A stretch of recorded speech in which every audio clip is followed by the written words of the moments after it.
बिस्मिल्लाहिर्रहमानिर्रहीम। तेरे वास्ते रब्बा हमदो सना है, तेरी इब्तदा न तेरी इंतहा है। तेरे रूबरू मेरी हस्ती खता है, खताकार बंदे ते तेरी अता है।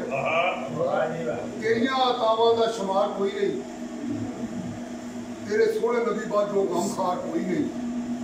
तेरे टुकड़ियां ते गुजारा पिया हुंदा, तेरा करम सारे दा सारा पिया हुंदा। तेरे करम दा जे सहारा ना मिलदा, रुड़ जाती कश्ती किनारा ना मिलदा। मेरे वाजिब एहतराम गिरवो, जिस तरफ चश्मे मोहम्मद के हशारे हो गए, जो भी जर्रे सामने आए वो खतारे हो गए। या मोहम्मद आपकी नजरों का ये याद है, जिस तरफ भी उठ गई सब तुम्हारे हो।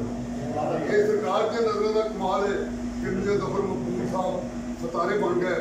इन्हां नाल मेरा 30-40 साल का तलक है और इन्हां दी बड़ी मेहरबानी है कि मैनूं हर महफिल च हर कॉन्फ्रेंस दे विच बुलाउंदे ने। भावें गुजरा दे होवे, भावें लाहौर होवे, भावें पुलाके होवे, भावें अलहमरा च होवे, हर जगह ते मैनूं बुलाते ने। कि ये बुजुर्गों की घूमन साहब की तकरीर सुन के, इन्हां दोस्तों की गलबात सुन के मैं अज तो 50 साल पीछे चला गया।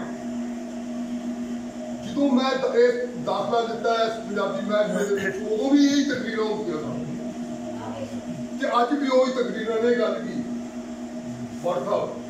यही तकरीर अलहमरा अखबार के मैं पाकिस्तान टाइम अखबार के मुलाजमत की है, तो मैं इश्तिहार पंजाबी का बन गया तुहाडे सामने खड़ा।